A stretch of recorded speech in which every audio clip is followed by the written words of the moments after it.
에스라서 3장 11절 이하는 기나긴 포로 생활을 마치고 돌아온 유다의 백성들이 여호와의 성전 기초가 놓임을 보고 여호와를 찬송하며 큰 소리로 즐거이 불렀는데, 제사장들과 레위 사람들과 나이가 많은 족장들은 첫 성전을 보았으므로 성전의 기초가 놓임을 보고 대성통곡하였으나, 또 여러 사람이 기쁨으로 크게 함성을 지르는 바람에 멀리서 들을 때 즐거이 부르는 소리와 통곡하는 소리를 분간할 수 없었다라고 말씀하고 있습니다.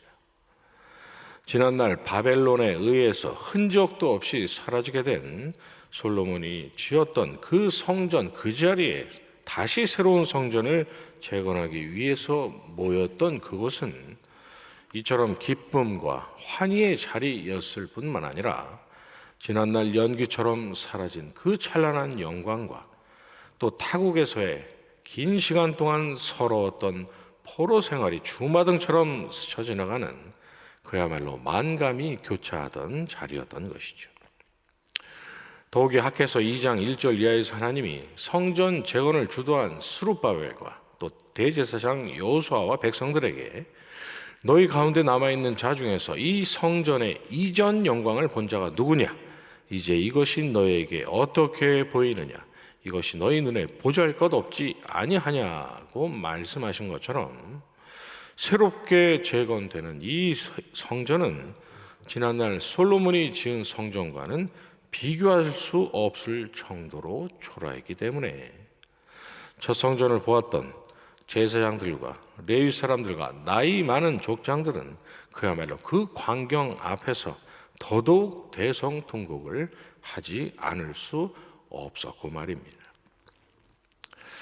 여러분, 아마 그래서 예수님께서 계실 그 당대의 헤롯 왕이 초라하게 재건된 그 수룹바벨 성전을 완전히 허물어버리고 마가복음 13장 1절에서 주님의 제자 중 하나가 감탄할 만큼 지난날 솔로몬이 지었던 성전과는 비교할 수 없을 정도로 크고 웅장하고 화려한 새로운 성전을 지었던 모양입니다. 그가 하나님의 영광을 위해서 그러했을 리는 만무하고, 초라한 성전 대신에 거대하고 화려한 성전을 원하는 백성들의 그 환심을 사기 위해서, 그래서 자신의 정치적인 입지와 업적을 위해서 그러했던 것이죠. 그러나 마가복음 13장 2절에서 헤롯 성전을 보고 감탄했던 제자에게 주님이 내가 이 큰 건물들을 보느냐? 돌 하나도 돌 위에 남지 않고 다 무너뜨려지리라 라고 하셨던 말씀처럼, 헤롯이 지은 그 크고 화려한 새 성전은 주님께서 하늘에 오르신 지 약 43년 후인 AD 70년에 로마 군대에 의해서 완전하게 파괴되었습니다. 참, 이런 걸 보면 이스라엘의 역사는 성전 파괴의 역사와 함께 했다라고 말해도 과언이 아닌 생각이 듭니다. 솔로몬이 지은 성전과 또 스룹바벨이 재건한 성전, 그리고 헤롯이 신축한 성전까지 세계의 모든 성전이 이스라엘 역사 가운데서 모두 하나같이 무너져 완전히 자취를 감췄으니 말입니다.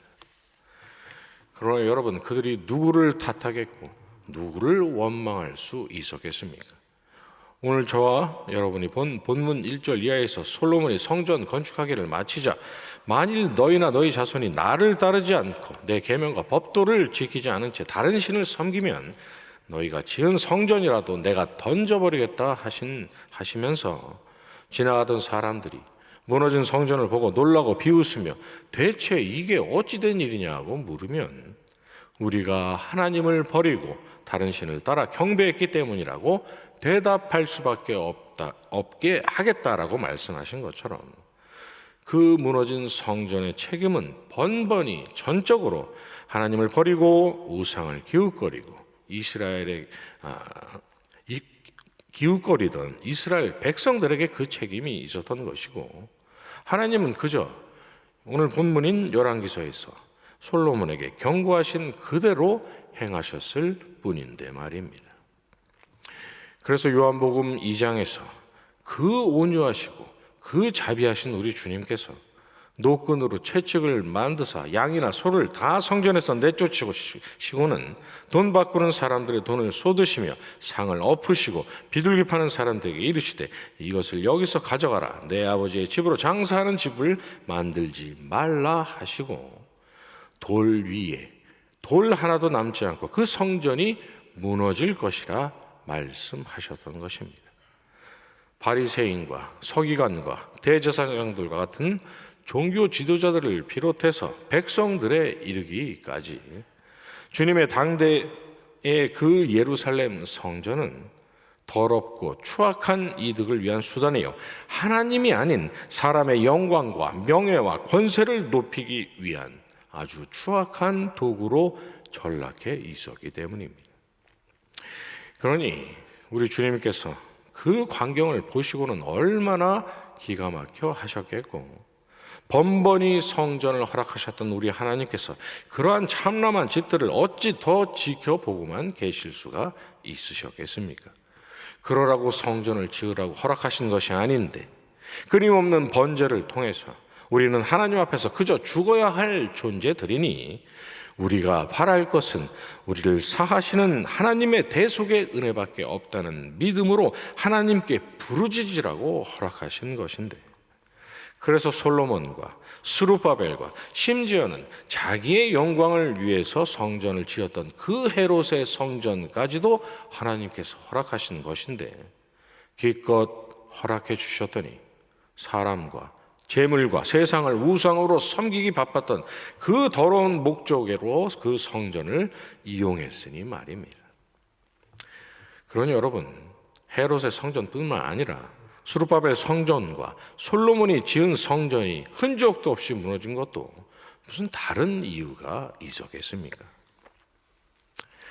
그렇다면 여기서 궁금한 것은 하나님께서 번번이 성전을 허락하신 것은 번제를 통한 대속의 죽음을 통해서 택하심을 입은 백성들의 죄를 사해 주시기 위함이셨으니 이렇듯 하나님께서 번번이 성전을 무너지게 하셨다는 것은 그때마다 하나님께서 택하심을 입은 자들의 죄를 사해 주시기 위한 그 은혜의 방편을 차단하시고 철회하셨다는 의미일까요? 그래서 백성들은 그럴 때마다 새로운 성전이 다시 지어지기 전까지 하나님으로부터 일체의 사심의 은혜를 입지 못한 채 그저 꼼짝없이 영원한 사막으로 들어갈 수밖에 없는 처지가 되었다는 것을 의미하는 것일까요? 그런데 하나님은 솔로몬의 성전이 무너진 후에 다시 스룹바벨 성전을 짓도록 허락하셨고 또 스룹바벨 성전이 무너진 후에 다시 헤롯 성전을 허락하셨으니 그러나 이 또한 전부 후에 다 무너뜨리셨으니 하나님은 변덕스러웠던 이스라엘만큼이나 변덕스러운 분이신 것입니까? 그렇지 않습니다.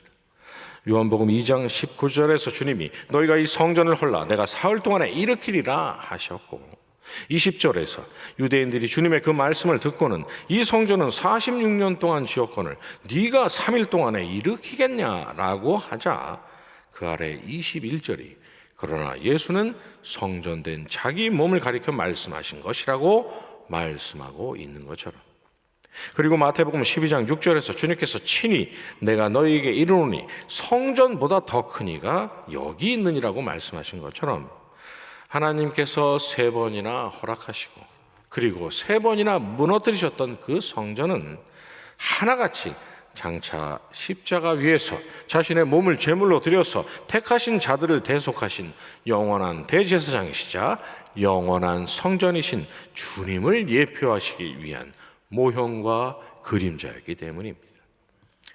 그래서 히브리서 10장 1절 이하가 율법은 장차 올 좋은 일의 그림자일 뿐이요 참 형상이 아니라고 황소와 염소의 피가 능히 죄를 없이 하지 못함이라고 말씀하고 있고 그 전 히브리서 9장 13절 이하가 염소와 황소의 피와 및 암송아지의 죄를 부정한 자에게 부려 그 육체를 정결하게 하여 거룩하게 하거든 하물며 영원하신 성령으로 말미암아 흠없는 자기를 하나님께 드리신 그리스도의 피가 어찌 너희 양심을 죽은 행실에서 깨끗하게 하고 살아계신 하나님을 섬기게 하지 못하겠느냐라고 말씀하고 있는 것이죠.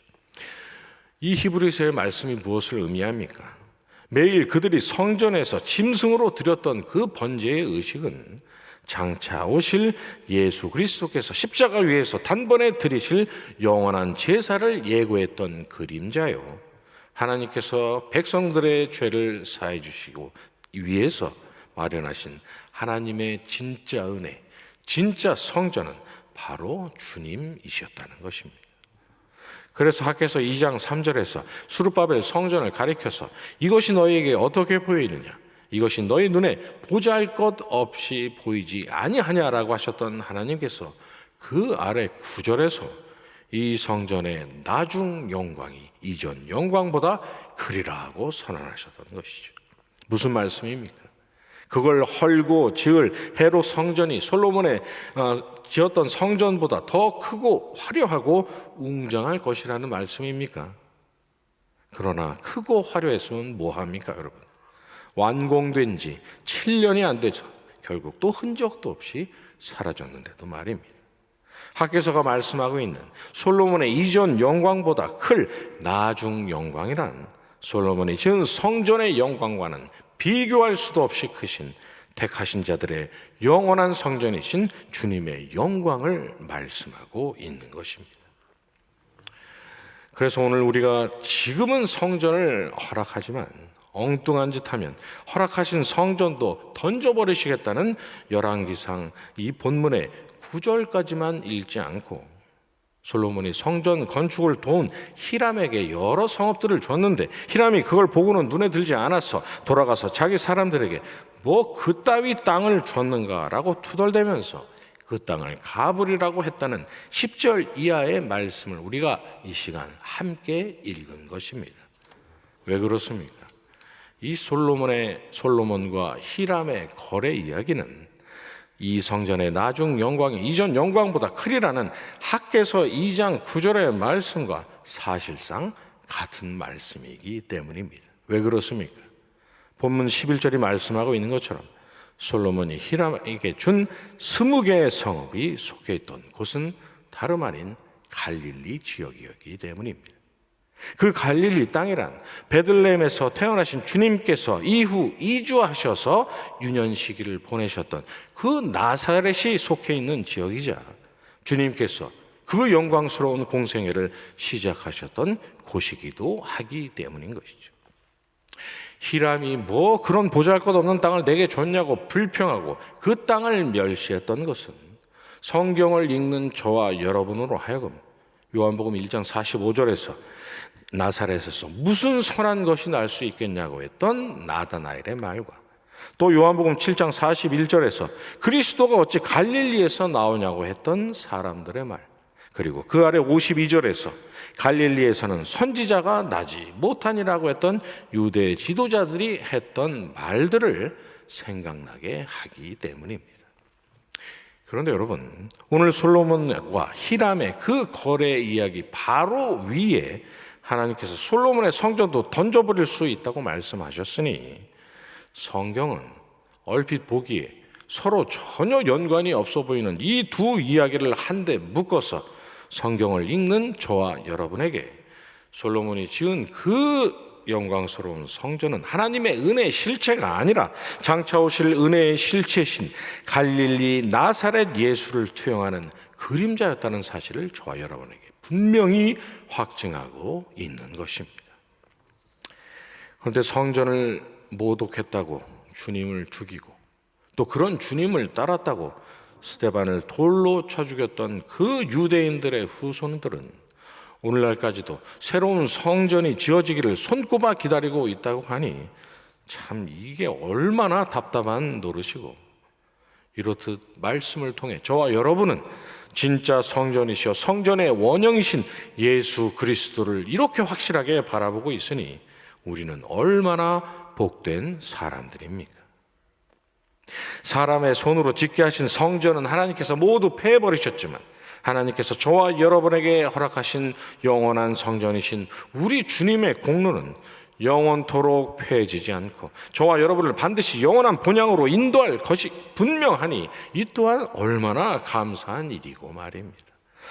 물론 저와 여러분 속에도 그들처럼 영원한 성전 되신 우리 주님을, 주님께서 피로 세우신 이 교회를, 주님을 보내주신 하나님을 향한 우리의 사랑과 헌신을 전혀 엉뚱한 곳에 사용하려는 악한 본성이 우리에게도 있어서 때로는 무서운 하나님의 회초리를 맞을 자리로 나아가기도 하고, 때로는 달을 가리키는데 달은 안 보고 손가락만 바라보는 것처럼 성경을 보면서 말씀이 가리키고 있는 주님은 정작 안 보고 순 사람의 이야기, 믿음이 있으면 이 땅에서 성공해서 잘 먹고 잘 살고 있다는 그런 이야기로 우리가 보곤 하니, 하나님께서 열어놓으신 이 복된 우리의 눈이 그러한 유대인의 누룩으로 가려지지 않도록 우리는 하나님께 쉬지 않고 간구해야 하지만 말입니다.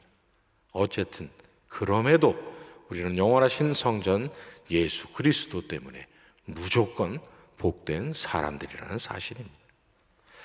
하나님께서 새롭게 도락하신 이 한 주도 오늘 또 한 번 이 시간 말씀을 통해서 분명히 드러나신 우리 주님 바라보면서 사라지지 않을 영원한 성전을 허락하신 하나님께 모든 영광을 돌리시는 그런 저와 여러분이 되시기를 주님의 이름으로 축원합니다. 주님 가르쳐주신 기도로 기도하고 우리 가지고 나온 여러 기도의 제목들을 가지고 계속 기도하겠습니다.